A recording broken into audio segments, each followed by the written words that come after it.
There are a lot of different expert recommended savings benchmarks that you might have heard of. Things like save 1 times your salary by this age or 3 times by this age and so on. But here's the big problem that I see when doing financial plans for my clients here at Blueprint is that those numbers just might not cut it. And in this video, I'm gonna pull back the curtain and show you why these recommended savings benchmarks often don't work in the real world and what really matters if you wanna meet all your financial goals. Savings by age 30. Fidelity's rule of thumb says that by age 30, you should have about 1 year of your salary saved. So if you're earning $60,000 a year, the target is roughly $60,000 in savings. In reality though, most Canadians under 35 fall way short. The median savings is just $36,500 for single people and $62,700 for families. Now let's see how this 1 times your salary by age 30 rule of thumb works with Justin. So Justin came to us at Blueprint wanting to get a financial plan to know if he was on track for his financial goals. He's 30 years old, a high school teacher earning $60,000, and he spends about $45,000 a year. He managed to save $50,000 in a TFSA and $10,000 in an RRSP, and on paper, he's right on target with Fidelity's benchmark, about 1 year of salary saved by age 30. But here's the catch. Now, every dollar of Justin's savings was sitting in a high interest savings account earning just 2.4%. When we plugged his numbers into our financial planning software and ran it out to retirement, the results weren't very encouraging. His savings would run out by age 72, just a few years into his retirement. But here's the power of planning and strategy. Now, if Justin makes just one small adjustment, which is investing his savings to earn around 5% a year instead of leaving it in a high interest savings account, his money now lasts until age 83. That's an extra decade of financial security from a single small change. So what this means for you at 30 is don't panic if you're behind, because you've got a lot of time and small changes now will compound massively over decades, as you can see with Justin here. Make sure you focus on habits as well. Regularly contributing to a TFSA or RSP matters much more than hitting an exact dollar figure. And invest for growth. Cash might feel safe, but it won't get you to retirement comfortably. Even a modest diversified portfolio can greatly change your outcome. And what I really want you to take away is this. Benchmarks like 1 times your salary by 30 are not the finish line. They're just checkpoints. A quick way to see where you stand today. Because the real measure of success is whether your money will actually carry you to meet your long-term financial goals. And that requires some flexibility and careful planning and strategy and making adjustments as your life, career, and priorities evolve.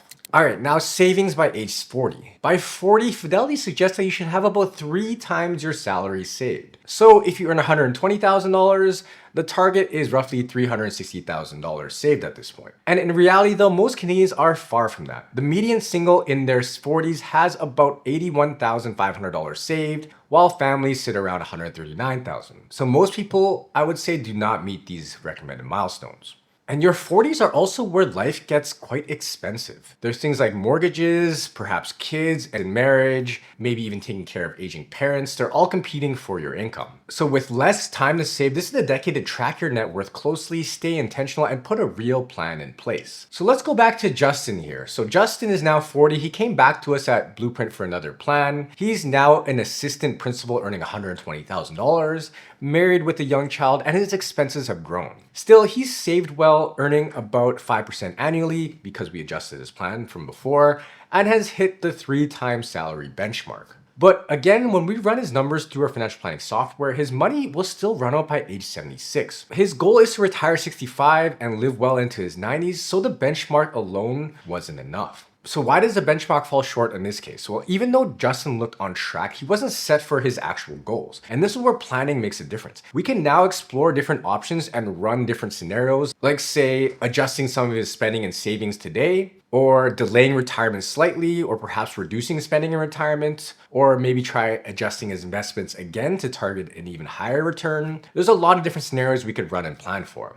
And if you want to know what you should focus on in your 40s to have a great retirement, check out this other video I made on the topic. I hope you're starting to notice a trend here. So while benchmarks are a useful checkpoint, they don't tell the whole story, as Justin has highlighted here. Personalized planning and strategies can show the real trade-offs needed to stay on track. And at Blueprint Financials, that's exactly what we do, from choosing the right accounts to designing investment strategies with our portfolio manager partners. If you want to see how small adjustments today can create a big difference in your future, check out the link below to book a discovery call with us. Savings by age 50. Now by 50, the rule of thumb says that you should have about 6 times your salary saved. So if you earn $150,000, that target is roughly $900,000. In reality though, the median single Canadian has only $152,000 saved, so very unlikely to be 6 times their salary. Your 50s are often the peak earning years, but they're also when many people recognize they're behind and have less time to recover. This is the decade for decisive action, boosting contributions, tightening spending, and making every dollar work harder.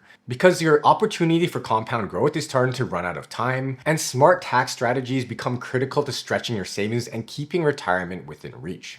Now let's go back to Justin. He is now 50 and he's worked his way up to become the principal of his high school, earning $150,000 a year. He and his family spend about $100,000 annually and he's managed to save up roughly $900,000, right on target with 6 times his salary. And when we run his updated plan through our software, things are looking pretty good. He's projected to have enough money to last until age 86. But here at Blueprint, we like to plan conservatively up to at least the age of 90, so we'll tweak his plan to give him that extra margin of safety. And what does tweaking look like? Well, it might mean managing his RSP withdrawals more strategically, shifting some savings into his TFSA to reduce future taxes, or slightly trimming household spending by just a few $1,000s a year. We could look at delaying his retirement or starting, say, some hobby income, which he's interested in, which could extend the feasibility of his plan by many, many years. His net worth is also looking very strong. He crossed into the 7 figures in his 50s and peaked at over $2 million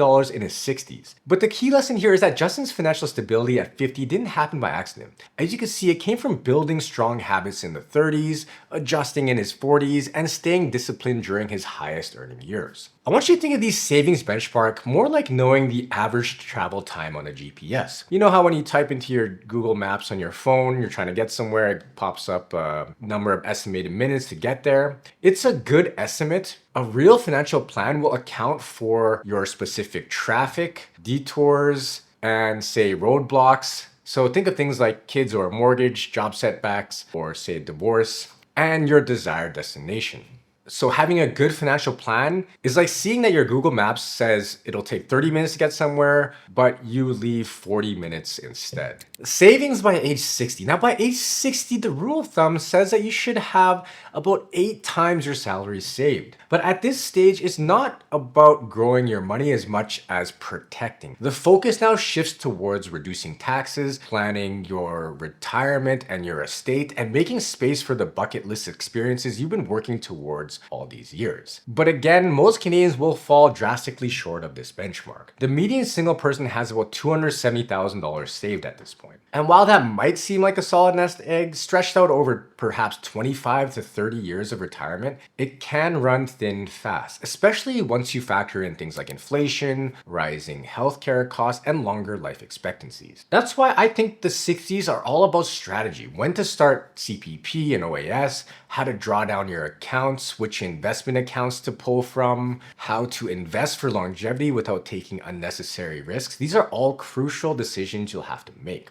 So Justin has come to us once again for his final financial plan at the age of 60. He's now reached the top of his career as a chief superintendent, earning $250,000 a year. His family spends about $130,000 annually, and he's built up around $2 million in savings, right on target with the benchmarks. With careful planning, Justin can now see exactly how much he can spend, when he can retire, and how long his money will last. His plan funds him past his goal of age 90, giving him the confidence to enjoy life instead of worrying about running out. As you can see, his net worth also tells another story. It peaks in his early 60s, over $2 million, and then gradually declines as he draws from it. And that's by design, and that's very common. Now it's about using those savings strategically, managing RSP withdrawals to, say, cut taxes and manage your tax rate, shifting more into his TFSA, structuring his estate so his family inherits whatever he leaves behind efficiently, and setting aside money for travel, experiences, and giving back. Retirement, after all, shouldn't just be about surviving, it's about living well after a lifetime of hard work. This is where I love working with clients and really trying to design their dream retirement, because I see people, especially approaching retirement, and they've worked so hard their whole life, and it's so much fun to be able to plan out exactly what they want to do while they're still healthy enough to do it. And if you want to save more on taxes in retirement, check out our free guide with 5 proven strategies to keep more of your money.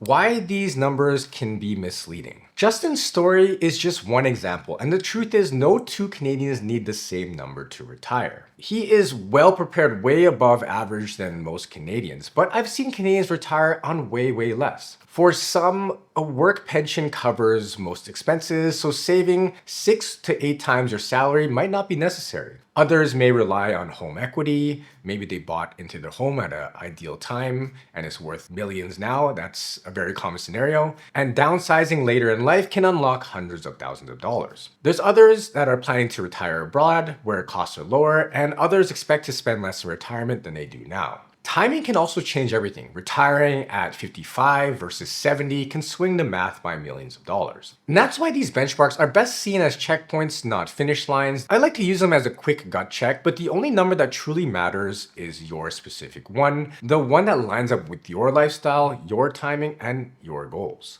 The real win comes when you align your savings with a plan that fits your life. And that's what we do every day here at Blueprint Financial. So please like and subscribe to the channel, check out our services on our website, and keep exploring, because here's another video I think you'll find helpful. So go ahead and check it out here.